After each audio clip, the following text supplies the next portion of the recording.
While I was at the 6th Invitational, I had a very fortunate opportunity to interview Alex Karpazis, who is the creative director for Rainbow Six Siege. Ubisoft gave me this opportunity because I myself said that I would ask a lot better questions than some of the other creators who have done interviews with devs. So I went in there with some hard-hitting questions that I wanted answers to. Now, it's important for you guys to remember, this is still an interview with Ubisoft. They are only going to tell me whatever they're comfortable telling me. I'm not just going to be an idiot and yell at them for not fully answering my questions. So if any of the answers are a little vague or you're not happy with them, it is what it is. But I do feel like we got a lot of information from this interview, so please watch and enjoy. Unfortunately, the audio is a little muddled. We did what we could to clean it up, but the room was just so noisy. There was so much background noise. If we left it in raw, you wouldn't be able to hear like half of what we said. I think we did well with what we had. Enjoy. Hey everyone, I'm Chris, or as you may know me, VarsityGaming. I'm here with Alex. If you want to introduce yourself and explain your role a little bit with Ubisoft, we're going to be conducting an interview with him today. Yeah, of course. I'm Alex Karpazis. I'm creative director on Siege. I've been for the last 3 years, but I've been on the project for about 8 years now, seeing it grow. Right now, my responsibility is kind of to help the team have a guiding star. Everybody's aligned, everybody's moving in the same direction. Also to act a bit like a cheerleader as well, to get the team excited about, the future roadmaps, where we're going, what's going on. So yeah, I'm excited to chat with you today. Yeah, you guys might know him from all the reveals that you've seen. He's always on the panel telling us everything that's coming. He knows everything. Okay, and that right there, like I do know a lot about almost everything. He knows everything. But I'm not an expert in everything. Okay. Of course, we have an amazing team, and there are some seriously heavyweight experts in all of the realms, but I'll try today answer the questions best I can. I wrote down, I think I have 16 or 17 questions. Excellent, yeah. I also took some from my community. Perfect. So if they sound really well worded, it's probably from them. I'm not great at this. We're going to go through some heavy topics, specifically things I want to point out because I feel like there are some things we could maybe see some improvement with Ubisoft. I'm sure you understand that. And with Siege. So I want to start off with Anticheat because that is my bread and butter. That's the main thing I do. I talk about cheaters. I review cheaters. So that's an easy one to start with. Yes. I feel like this is the hardest question for the Anticheat though. Yeah. So a lot of console players are, they have mixed opinions about Mousetrap and all the mouse and keyboard adapters. And we want to just know, why did Ubisoft give the cheaters on console a second chance, but on PC, they're just immediately banned? What's this difference that you think a console player, I guess, could be reformed, but a PC player couldn't? So it's a lot less about trying to convert a player to be behaving properly in the games. When it comes to cheating, we do have a really strong stance. We ban you. It's a permanent ban. When it comes to Mousetrap, though, that is a new technology that we're dealing with, and there are false negatives when it comes to that. So it's been a learning process for us. The improvements that we've had in the last little while actually gets us more and more confident. And so listening to the community, we understand there's a frustration. It feels like console is being treated differently than PC. Yeah. We hear that a lot. We're learning at a different pace when we talk about cheat detection on PC and then Zim detection or mouse and keyboard detection. Yeah. Hardware is a very different ball game than software. And so I know it's not a totally satisfying answer, but this is a space where I think if we get good enough, we can get to the spot where we're like, yep, instant ban. If we can detect it, we're confident in it, and it means that the community is safer. Would that mean for in the future, it'd be specifically people who are constantly trying to avoid the detection? Yeah, exactly. Because I feel like Ubisoft has now almost taken a stance where they're fine with you using a mouse and keyboard adapter as long as you get Mousetrap and you go to PC lobbies. So and it's part of a strategy that we'll eventually get to. We want to support mouse and keyboard on console if you're playing in the PC lobby. Yeah, as long as you're not trying to game the system. Exactly that. Okay.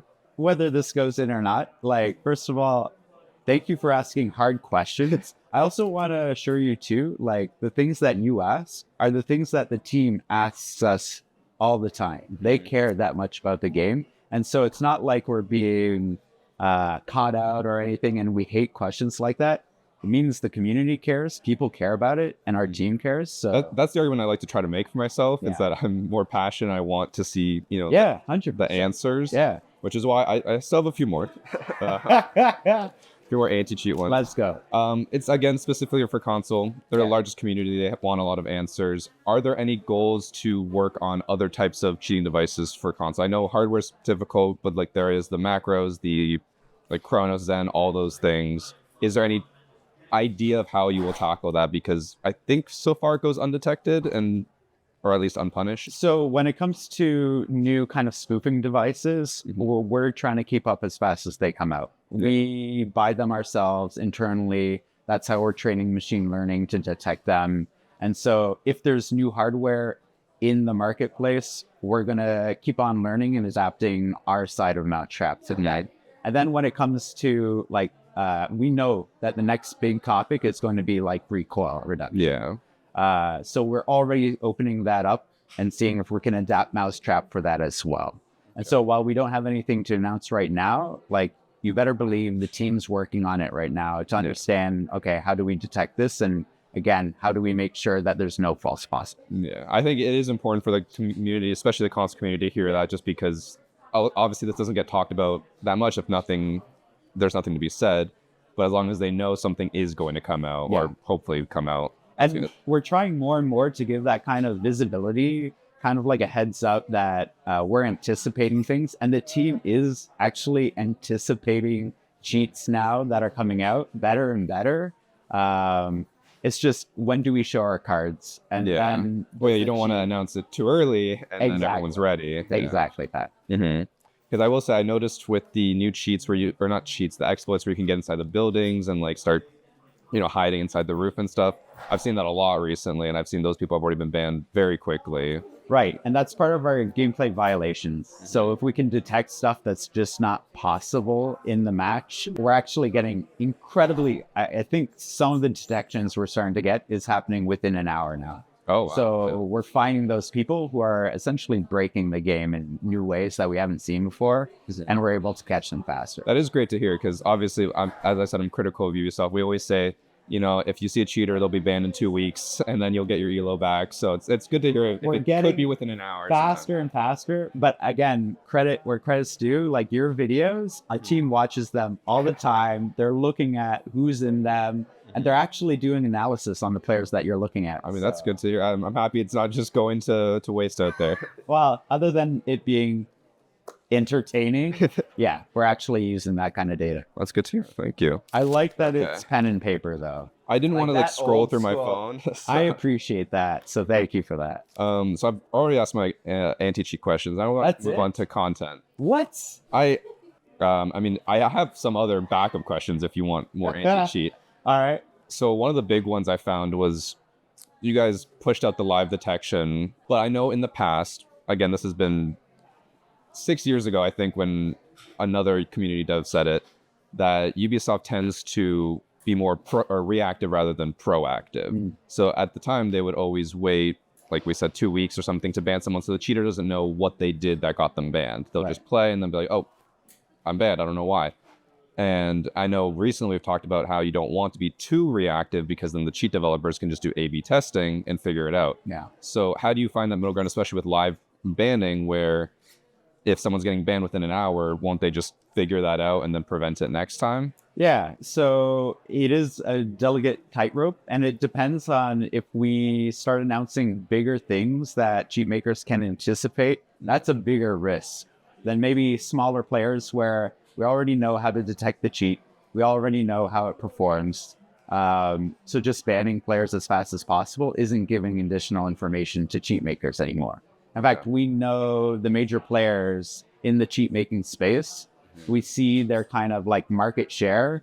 And so for us, it's actually better if we just really target the big makers first, so that you kind of knock off the kingpins every single time. Which you guys did recently, which was great. Clar. Yeah. One of those wins where it's like, actually, instead of giving them a chance to come back, we just completely neutralize them. Are you ever concerned about how, I don't know, like a Hydra, you cut off one head and two more take its place? Because That seems to be the case as well. Sometimes you take down a cheap provider and then all of a sudden we see 3 more pop up. So it's not a concern because that is exactly what is happening, and we have to be okay with that. Yeah. We can't be treading water anymore, saying, hey, we'll try this, we'll try this. We have to swim against the current. And the nature of the beast is there's always going to be a power vacuum if you take down one. Yeah. There's too much money in the cheat making space for people not to try to get in there. And so now we just have to be better than that. Gotcha. I just want this as an answer because I always answer myself, but I'm not a dev, so people don't really believe it. Can you tell people why they wouldn't just incorporate something like Vanguard into Siege? So I guess for a bit of context, you're saying Vanguard like the anti-cheat that has kernel level protection, right? And people specifically want you to include like Riot's Vanguard into Siege. I know, I see that all the time. So, I know it's not possible. Yeah. So Vanguard is a proprietary technology owned by a competitor. We can't just say, hey, we want to take that. It's even difficult working with third parties because they can actually get information from us as a game as well. So either we reach out to a third party that we trust, like BattleEye, or we develop in-house tools. We can't simply take a solution that works for one kind of game maker and just incorporate it into our game.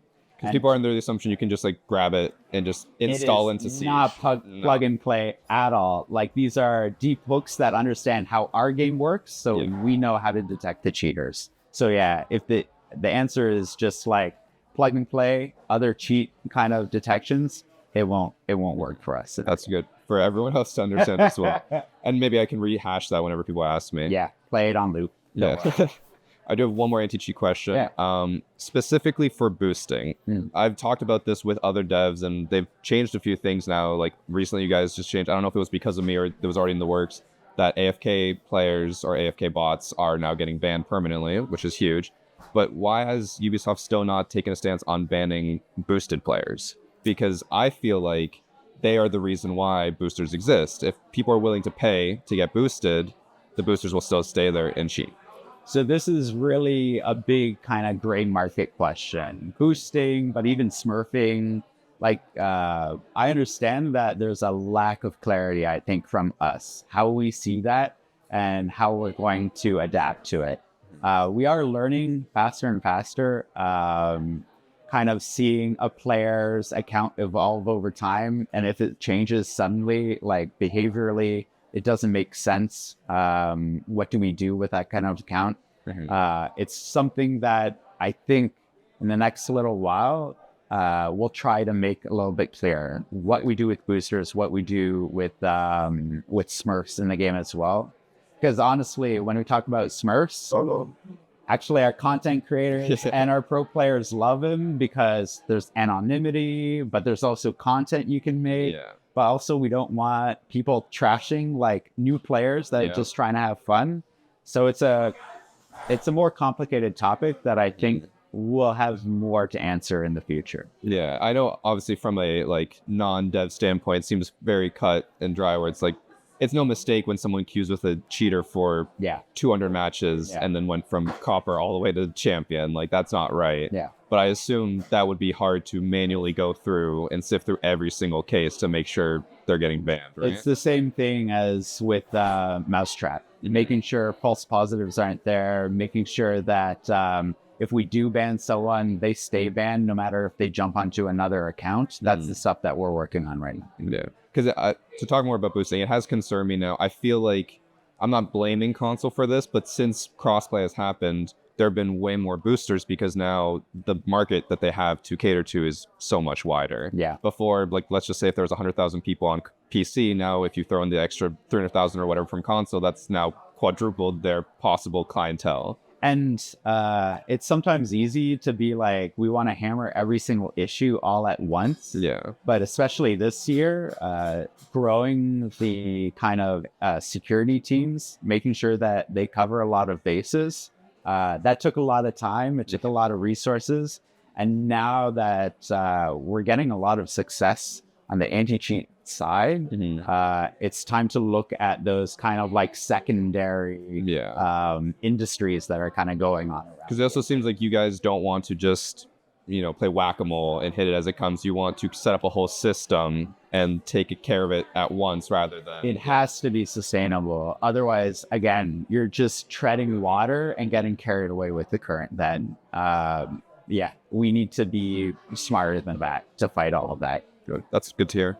So we're going to move into the next category. This one's, in my opinion, my biggest gripe with Ubisoft. And obviously, I'm very critical of some of the decisions Ubisoft makes for content. Okay. Back in, I think it was year 5, the year 5 panel, you guys announced that you were shifting from 2 operators per season to 1. Yeah. Halfway through, I think it was year 5, season 3. And we were told on the panel that the amount of content we would receive per update would not change. Right. That you were just going to reprioritize. Instead of making a second operator, you'd work on more balancing, more maps, whatever. And I feel like most people would agree nowadays that is not at all the case. Like the amount of content we get in a new season now, I'm just throwing a number there, might be like half of what we used to get in like year 5, year 4. Where is that like developer power going? Is it working on different projects or what? So I think the most important thing first is we never took our foot off of the gas when it came to supporting Siege. Mm-hmm. These aren't people who disappeared from the game or from the development team to work on something else. I think, first of all, the biggest thing that changed is the perception of content, because operators are just such a perfect package of being like, this is gameplay. Something you can play exactly. every day. You know exactly what you're getting there. And then when you do things like swapping spawn in prep phase or something, it's not seen as like this really big, juicy piece of content. But it is, yeah. It is. It changes everything. And we have to play test it to death. And some of the things we even try don't make it. So in that R&D phase, things are getting dropped because it doesn't meet our standards. Yeah. And when we do release stuff, it's not the same as like an operator. But if you would think about the game now without like operator swaps during prep phase or any of the other changes that we've been doing in the systems level, like it's just made Siege that much better. Mm-hmm. But I do agree, like from the player perspective, you don't really see that. You don't see what's happening behind the scenes, and you don't see all of the beautiful systems that are getting into the game that comes at a cost. Yeah. So I would tend to agree. The perception of content is lower today, but if you take a look at the game and where it's at, the way that we've managed to adapt to meta changes, to feedback from the players, things like Siege Cup, things like anti-cheat reinforcement, player protection, events that had to get up and running. The changes have been there. It's harder to communicate that. I mean, I'll admit, when I was preparing for this, I originally was going to have a printout of a giant graph with the amount of content per season. But when I was going through each season, I was like, how do I quantify what is a content piece? Yeah. And like even going through the patch notes, I was like, I'll just go through each line and anything that's new, I'll add. But then sometimes it would be like 15 operators got their secondary gadget changed. I'm like, is that content? Not really. So quantifying is harder to define once you remove something that is actually really understandable like an operator.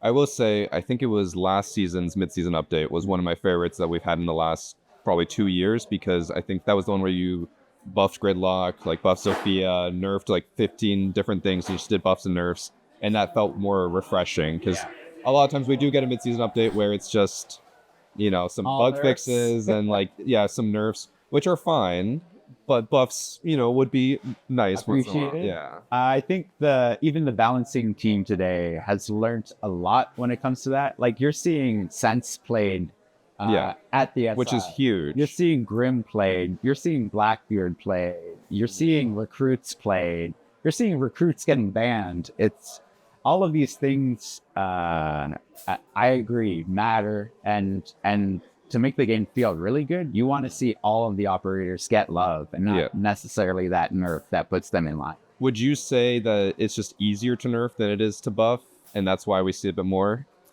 Actually, nerfing is hard. Really? Just in the way that it affects the web of things. Okay. But nerfing is the best way to bring things in line when they're overperforming. When they're underperforming, that's when you have to sit down and really think, okay, how do we work on those kind of things?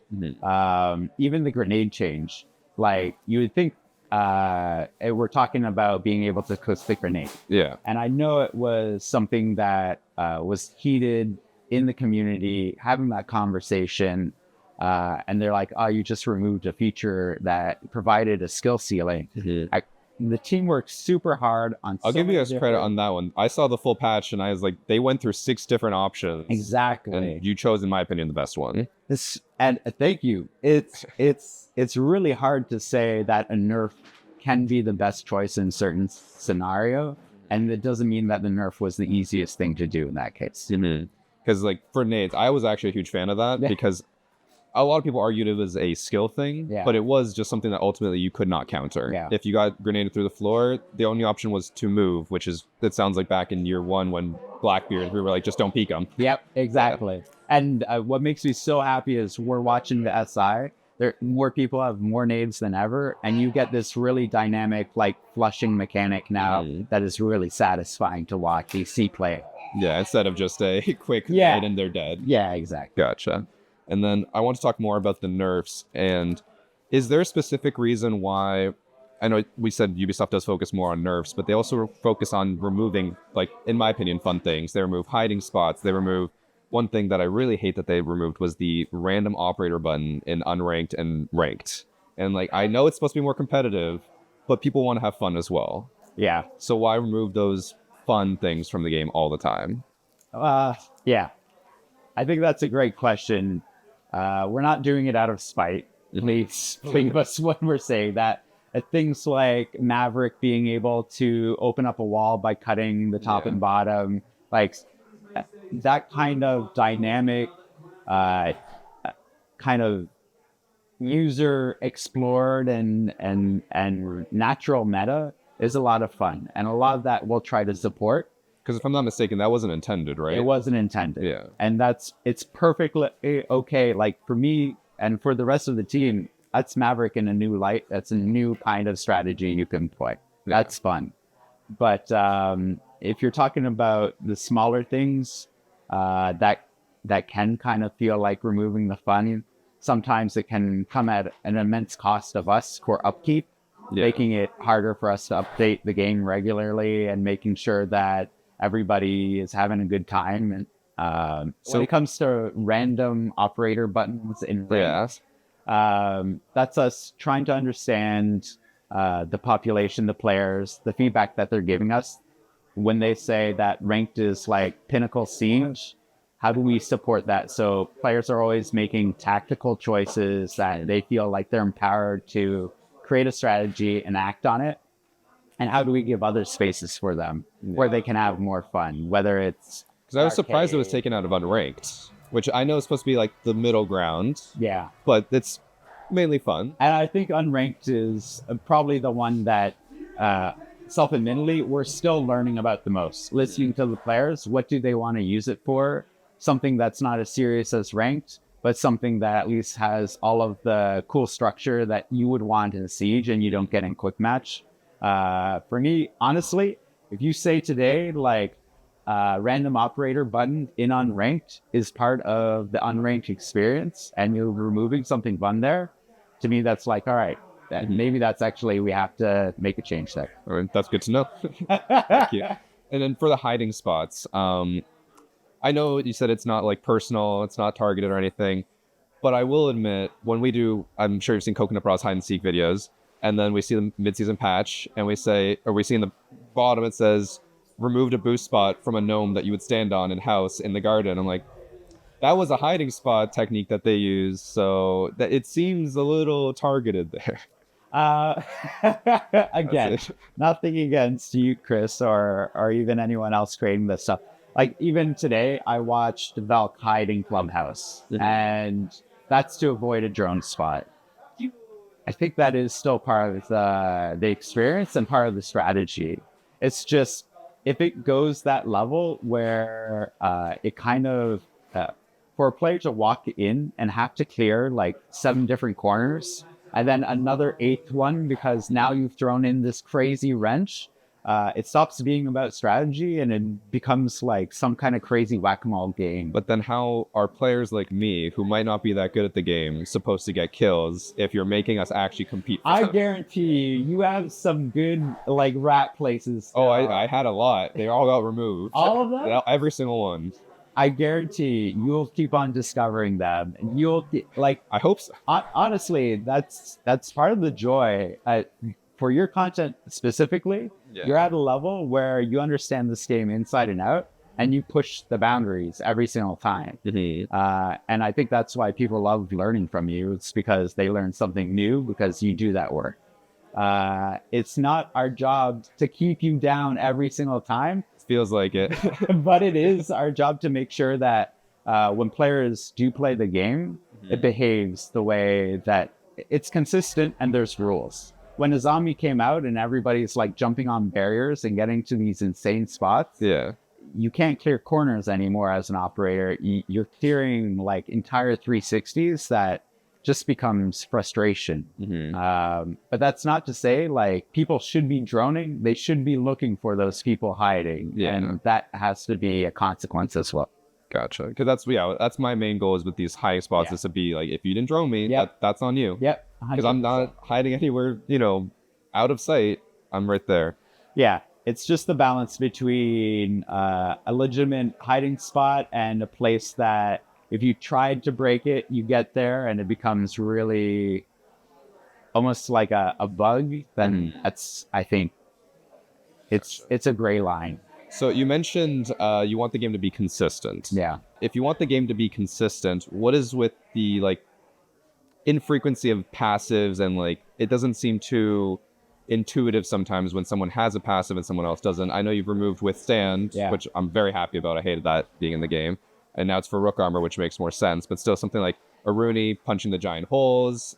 No one else does that. So a new player might come in and be like, why does this one person have it and no one else? That is a really good question. Because honestly, we've been doing a lot of learning on that. When we talk about consistency and rules, it's like this is a universe you should be able to understand. And if somebody does something, it should be able to be like easily replicated. There is a balance to be done, though, when we talk about our operators, because they should feel special, right? They have their own unique gadget. Smoke has his ability to run into the ability. We tried taking that away, and clearly the community wants to see some kind of interplay when it comes to the operator and what they do. If it helps, I supported that. I got a lot of hate for it. I supported it. I was like, remove all passives. I hate passives. So this is where I don't think either side is wrong. It's just finding that middle exactly spot, And especially when it comes to destruction, you want consistency in destruction because you don't want to have a hole blown up and you can see one way and the others can't see you. That is infuriating. That's not what consistency is about. But if you're talking about melee, then having this unique operator to create kind of a unique destruction in that sense, then play around that and actually be a bit of an architect around that, that's fun. And as long as it's not like a small bullet hole that only you see through, then that's something that I think it's still open to interpretation and playing around. Gotcha. That makes sense. This one was actually from my community because I could not word something this well. So as the game evolves, how do you ensure that the skill ceiling remains high while making the game accessible to newcomers? Because it feels like it's going to be a really hard balance between, let's say, a pro league player and a copper player who doesn't know what they're doing. We always want to have a high skill ceiling for this game. The fact that no round plays the same, there's so many strategies you can play out. I believe that's why this game stuck around for so long. When we talk about bringing new players, it's about giving them confidence in exploring that. It's not about lowering the skill ceiling. It's giving them places where they can actually play and make mistakes and feel like, okay, I wasn't punished too harshly by my teammates, or I was learning in a way where I actually got to come back and try it again.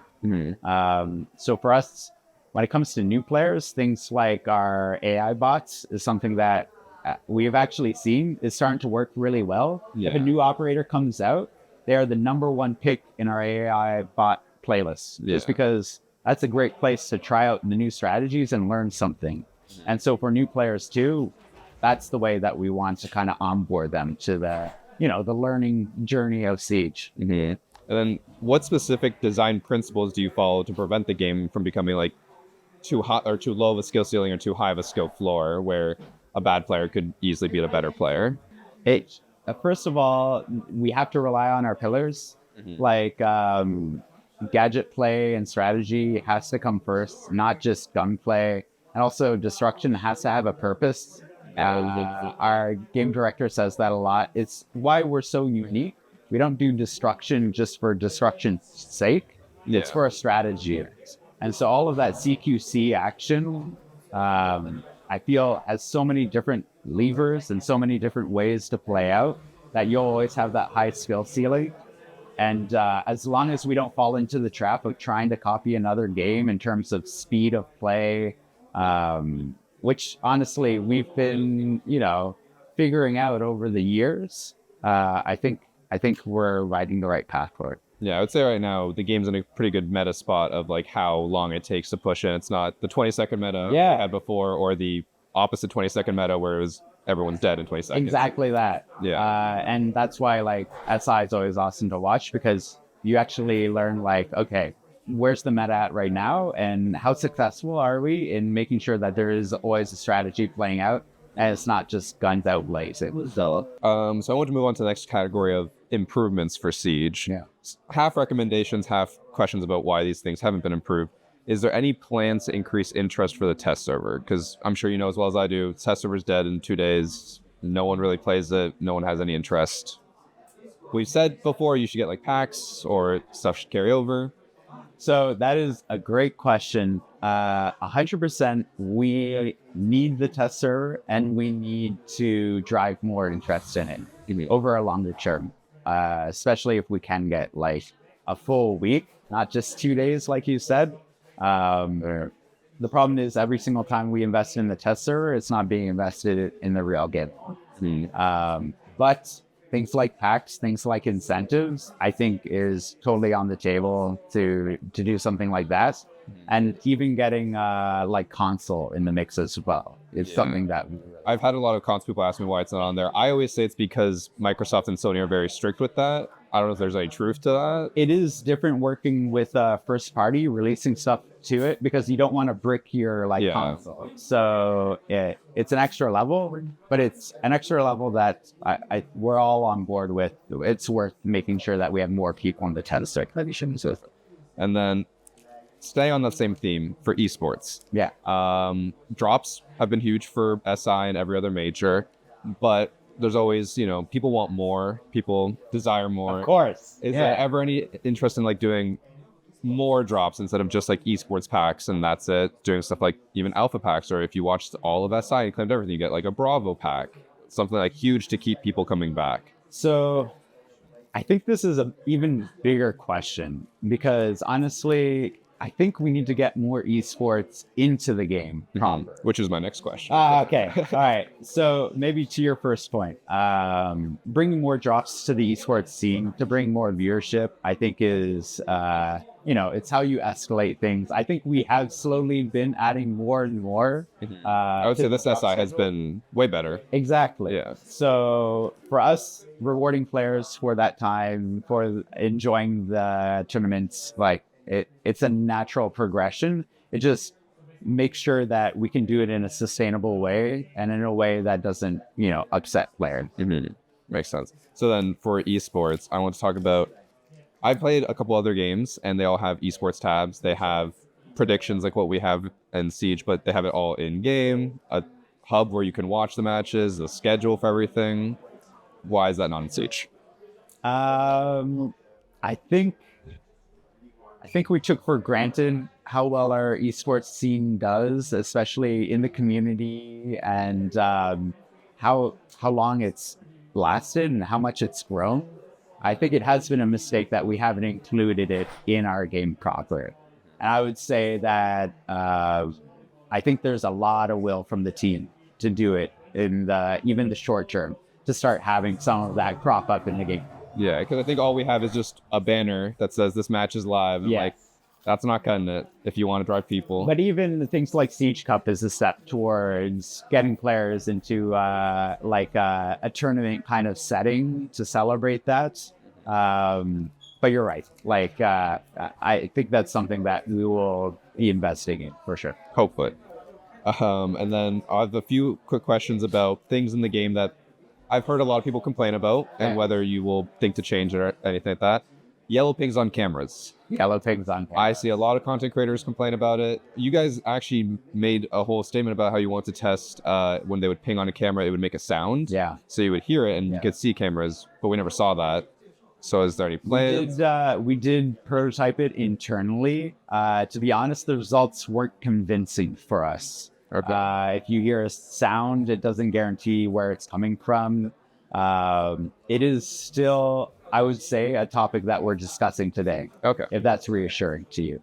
I mean, I like the yellow pings on cameras. I don't want them to go anywhere. I just know everyone else hates them. So I figured it would be a good question for them. I think it's something that we're still, because honestly, communication is so important in the game, and even that yellow ping is just crucial. And there are people who don't have mics or don't want to talk in games, so it's nice to have an option for them. Exactly.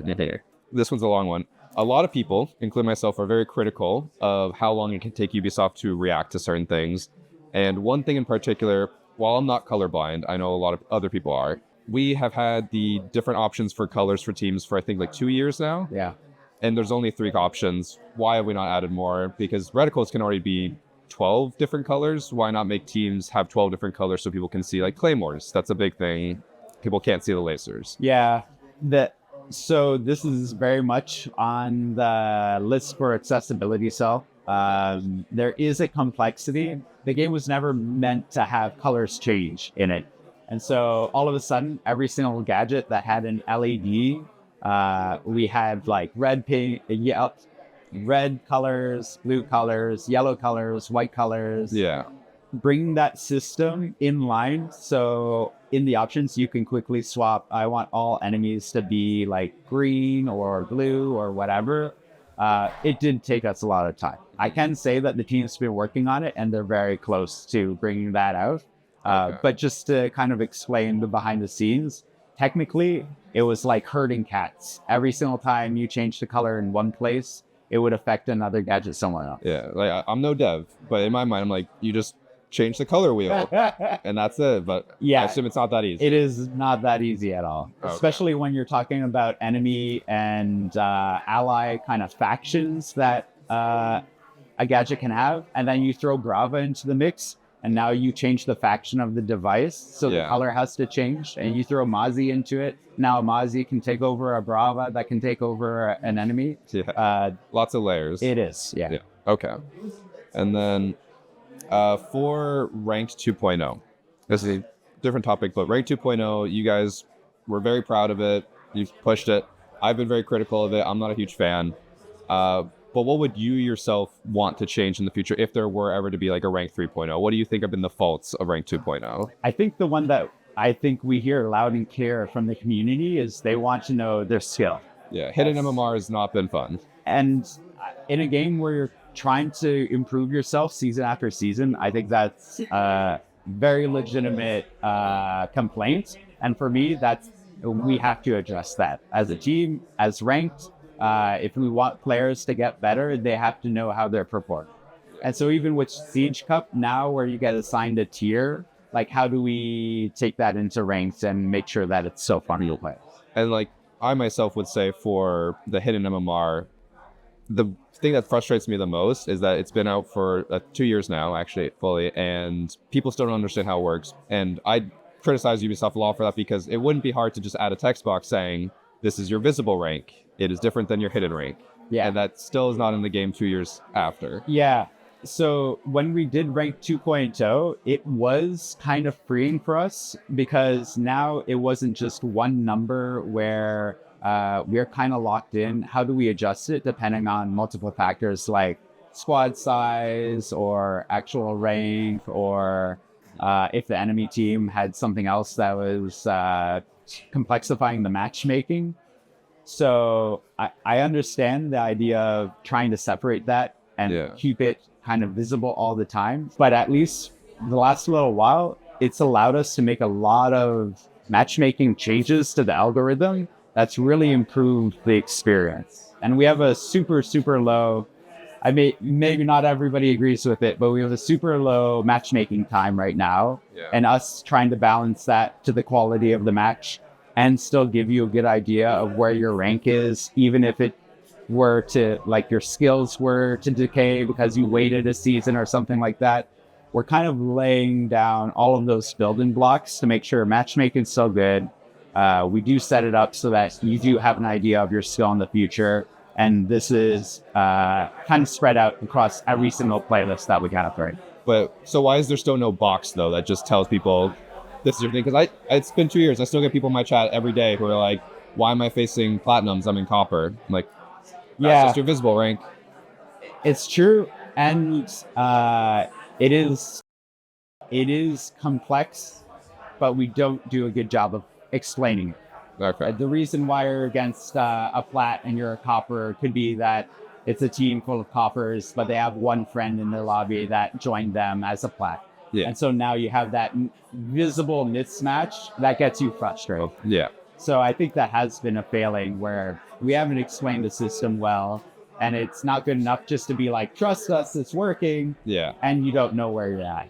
So Gotcha. I think that's something that we can take responsibility for. Mm-hmm. And I can tell you right now, the team is cooking something so that they can help address it. Okay, that's reassuring. Will we ever see hostage and secure area back? I loved it. Ranked? Even unranked. I'd be happy with it in unranked. Okay. I ranked, I understand now, but like unranked, please. Like, I just want it. I think there is, on the dev floor, there are fans of hostage and secure area. I was a secure area diamond. I loved it. You're not alone. I think we're trying to make sure that it's living in a space that makes sense. And it's not like you're not waiting for 10 minutes to get like a secure area lobby or something like that. It's something we're looking into. And the event that we just launched with Assault on Hereford, has everything. I think it brought a lot of people around to like, yeah, this is still tactical and it's a lot of fun. So I have nothing to say right now, but we are thinking about those. That's good. Stuff. Good to know. All right. Well, that's all the time we have. Hope you guys learned something from watching this. Alex, thank you for your time. Thank you so much, Chris. It was great.